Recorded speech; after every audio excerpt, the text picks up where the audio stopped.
ဘေဥစားအမှန်လေးဆေးစာချောင်းရဲ့အတိပဲကိုမီးလိုက်ရင်ပူရှုပ်သွားမှာဆိုလို့စလုံးရဲ့အတိပဲကိုမီးလိုက်တော့မယ်ဘာတွေရှောက်ရည်ရလဲဆေးတော့တုံးသိမ့်ဖို့အလားပြင်ထားတဲ့မမဖြစ်နေလို့တဆင်ပြေသေးတယ်ကွာတကယ်လို့အဲ့ဒီမမမဟုတ်ဘဲနဲ့ဘွားတော်ကြီးဖြစ်နေရင်ကြတော့ My God ဒီမက်ခရိုနီကြီးနဲ့စာတင်နေတဲ့ဟာကို Windows ကြီးဖွင့်ထားပြီးတော့မှလက်ထံဘောပင်ကင်ပြီးတော့လိုက်မနေတဲ့ဒီရဇလန်ရဲ့ပထမဆုံးအမှားတော့ QC game ဆိုတဲ့ဟာလေးပဲဖြစ်ပါတယ်ဒီမှာရေးထားတဲ့ QC game ကြားတယ်လို့မျိုးအပေါ်မှာပြထားတာကြားတယ်လို့မျိုးမားစရာရှာလို့ကွာအေးရဒီ MA အရှိမမနေချင်လို့အနောက်သွားပြီးတော့နေနေတတိယအမှားမပြောခင်လေးမှာဒီဇက်ကားဆိုရင်ကျွန်တော်ကြည့်တဲ့မြန်မာကားလေးထဲမှာလုံးဝစမ်းချင်းချိုးတဲ့ကားလေးပဲဟုတ်တယ်ဘာစမ်းချင်းချိုးတာလဲဆိုရင်မြန်မာကမင်းအသက်ဘလောက်ပဲကြီးကြီးအထက်တန်းကျောင်းတက်ရမယ်မဟုတ်ဘူးလားအခုဒီမှာဒါအထက်တန်းကျောင်းမဟုတ်တော့တက္ကသိုလ်အဆင့်ထိကိုရောက်သွားပြီဘေးရမလဲအဲ့ဒီကျောင်းသားတွေရလေလူကတက္ကသိုလ်ရောက်နေပြီသူတို့ရဲ့အုံနောက်ကမူလာတဲ့အဆင့်မှာပဲကျန်ခဲ့တဲ့ဘေးကျော်မမအလင်းမှာထိုင်ပြီးတော့စာရေးနေတဲ့ခင်ဗျာကျောင်းသားတယောက်ဆိုရင်ဒီရုပ်စာကိုနားလည်လိမ့်မယ်အရှိခုံမတော်မှာဘေးတယောက်လုံးကိုအလင်းမှာထားလို့ရသေးတာပဲသူ့ကိုကြားတော့ဘာလို့မရလဲကမရဘူးပဲထားပါတော့ကွာဘေးနားလေးမှာခုံတလုံးလွတ်နေတာပဲဘာလို့အမှတော့ပြီးမထိုင်ရလဲ Good question.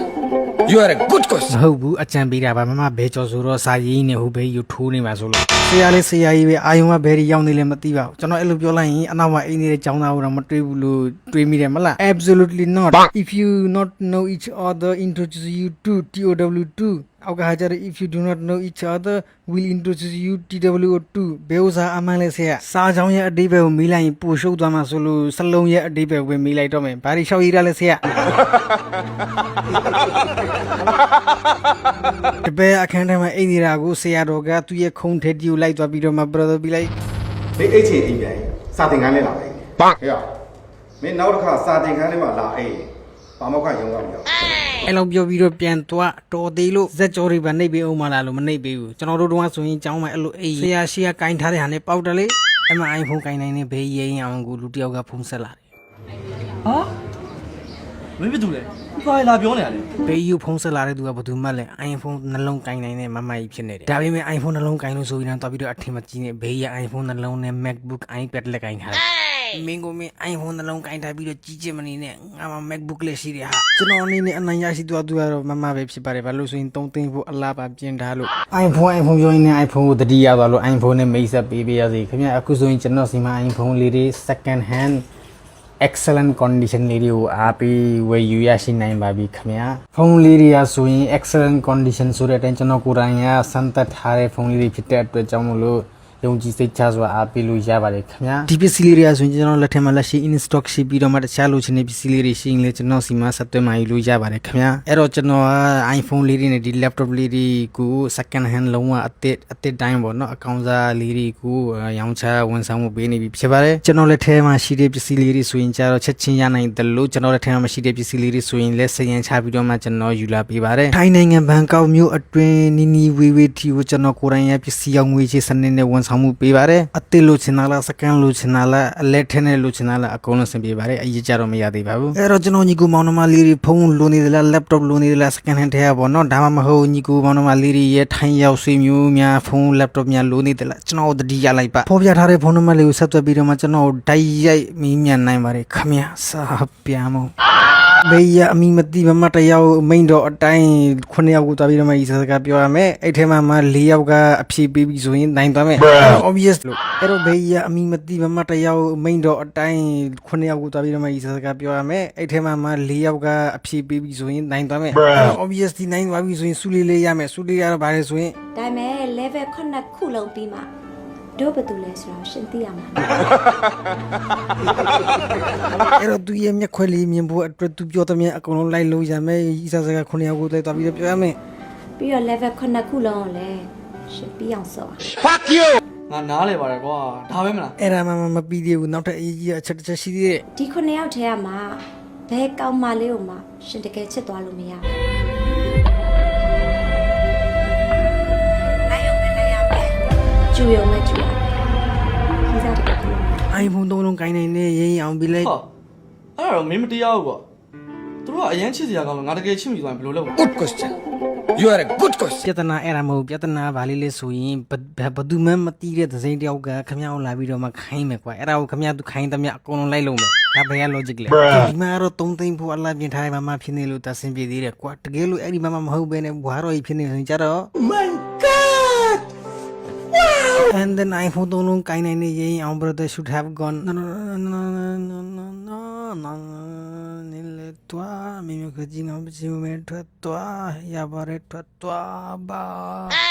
ညမြကတင်ပေးအောင်ဖောင်းနိုင်ကတင်ပေးအောင်အောက်ကလင်းချပေးအောင်ဘာညာတရကဂျပန်ကရုံပြပေးအောင်ဘာညာပေါ့အဲ့လိုမျိုးလေးတွေလာပြောတာရှိတယ်ညီကိုလေးတွေကျွန်တော်ပြောမယ်ဒီ line ကလေဒီ line ကဒီအဲ့ဒီ line ပေါ့မမိုက်ရတာမလုံးရဘူးလူငယ်တွေအနေနဲ့ပြီးတယ်မလားသိမှာပါတော်တော်များများနားလဲမှာပါဒါကျွန်တော်ပြောနေရမယ့်စကားတွေမဟုတ်အဲ့လိုပေါ့စူဂျူတွေလည်းရှိတယ်ကောင်းကျိုးကတော့ရှာရှာပါပါပဲစူဂျူဆိုကျွန်တော်တို့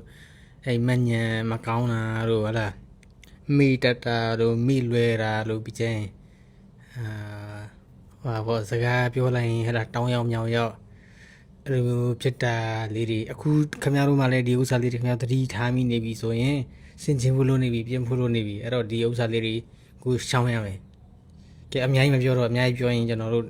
ဟလာပညာပေးနေတယ်လို့ဖြစ်မယ်အဲ့တော့ကျွန်တော်ဗီဒီယိုပဲ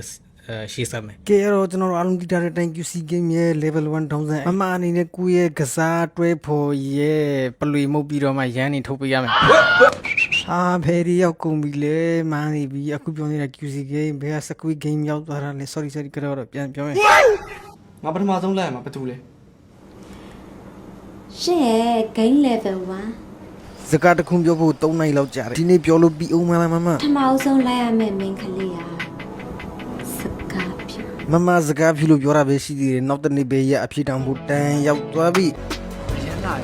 အရေမမကစကားဖြူလို့ပဲပြောတာဘာတူလဲဘယ်မှာနေလဲဘယ်မှာသွားလဲဘယ်မှာလာလဲဆိုကြတော့မပြောထားဘူးဘလို့လို့ပြောရလဲ It's a miracle and every time mama be like Pinky and then brother don't even need further details he literally reach out to the right person double miracle ဒါတော့အကုန်လုံး game ပဲဟုတ်တဲ့အကြောင်းမလို့ပဲကြီးကတိတ်တောင်မစောချင်ဘူးဒါပေမဲ့စောနေတာပဲ even though brother was getting a real slap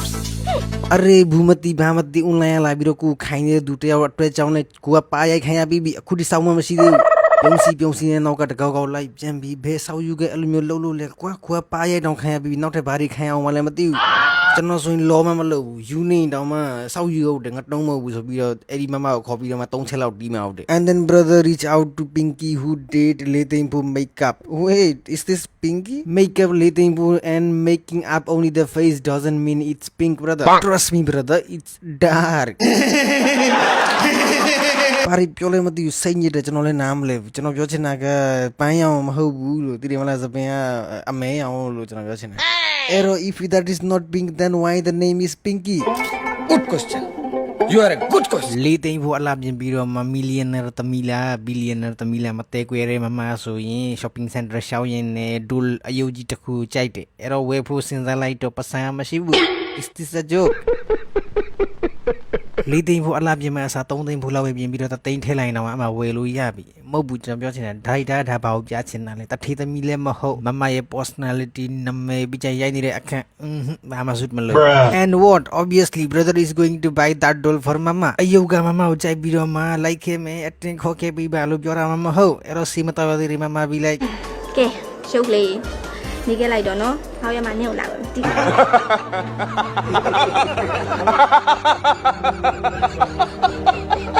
And guess what? Sapayay, I mean surprise. Sapayay ဘာဆိုမှကာနာရောက်ပြီးတော့မြင်ပေါ်ဟူအဝေးကနေမမမြင်ပြီးတော့အံ့ဩနေပြီ overacting အတွက်နေရာဖြတ်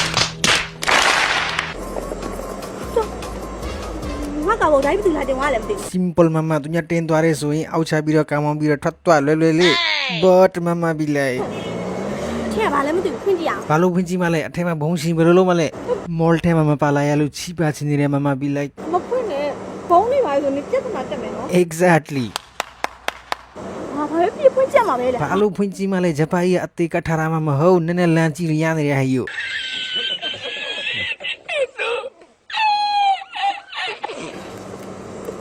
အလာယာဂျပန်ကြီး surprise တိုက်ဖို့အဲ့ဒီကတ်ထရရနေတိုင်းမဟုတ်ဗျာစာပြန်မ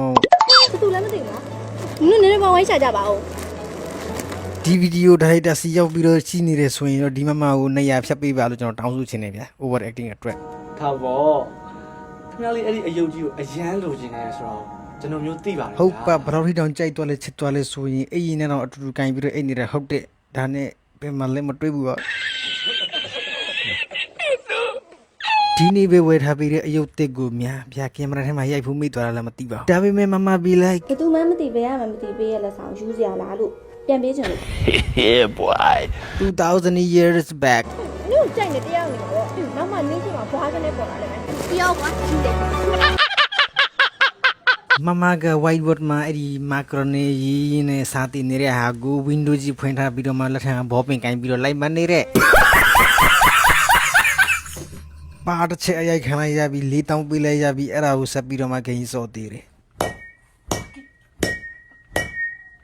စပိန်မောင်လိုလက်မတန်ရရသွားတယ်ကျန်တဲ့နေရာကျတော့ဘာမှမဖြစ်အကောင်းတိုင်းပဲရှိတယ်အဲ့ဒါကိုပြောတဲ့သူကရှိတယ်လို့ယုံတဲ့သူကလည်းတတ်တတ်ရှိတယ်ဇက်ကာကိုဇက်ကာလို့ကြည့်လို့ပြောမယ့်သူကတတ်တတ်ရှိမှဟုတ်တယ်ဇက်ကာကိုဇက်ကာလို့ရိုက်ထားမှသာဇက်ကာလို့ကြည့်လို့ရမှာပေါ့မဟုတ်ဘူးလား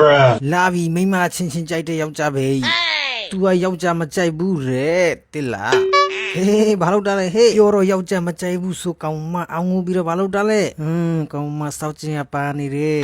အော်ကတော့မဟုတ်ရှောင်းတာဟာဟိုကထူတော့မထူရသေးဘူးရှောင်းနေတာဟာပြန်မောင်းဘလူးဂျင်းတင်ပြီးရစီအိုင်လည်းမတီးကွာမမရဲ့နေတဲ့ position ကိုမဟုတ်တာ brother be like အရင်ပဲတွေ့ချင်တဲ့ဖုန်းလေးပြရတာအာမရဘူးမမ be like ဘရင်းပါဝါနေလန်ကြည့် आह निकलती रही मुझको सजा दी प्यार की ऐसा क्या finally brother find out mama is disabled and brother be like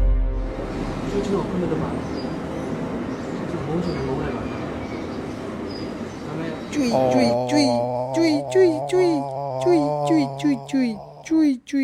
အရေဘာမှမကြရဘူးဘာတွေပြောတာလဲကွာကင်မရာကိုဘလို့ညာရိုက်ထားတာလဲ ကျွန်တော်ဆက်ပြီးတော့မသိချင်မနာချင်တော့ စာပြန်မောင်း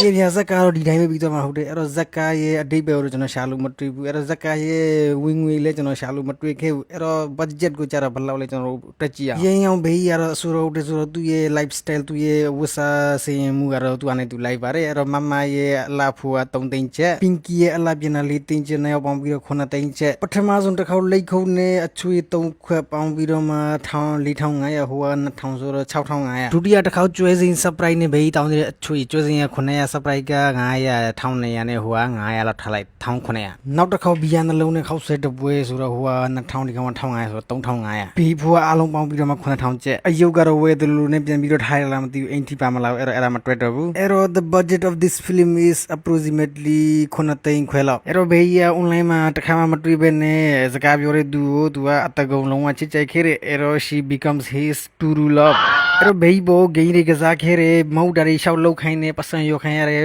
ပါရိုက်ခိုင်းရတယ်ပြီးကြရင်ဟလား after all အဲ့ဒီကိစ္စလေးတွေ doesn't matter brother looks happy အဲ့ဆိုလဲအခုအချစ်စာမေးပွဲမှာကျွန်တော်အောင်လက်မှတ်ရသွား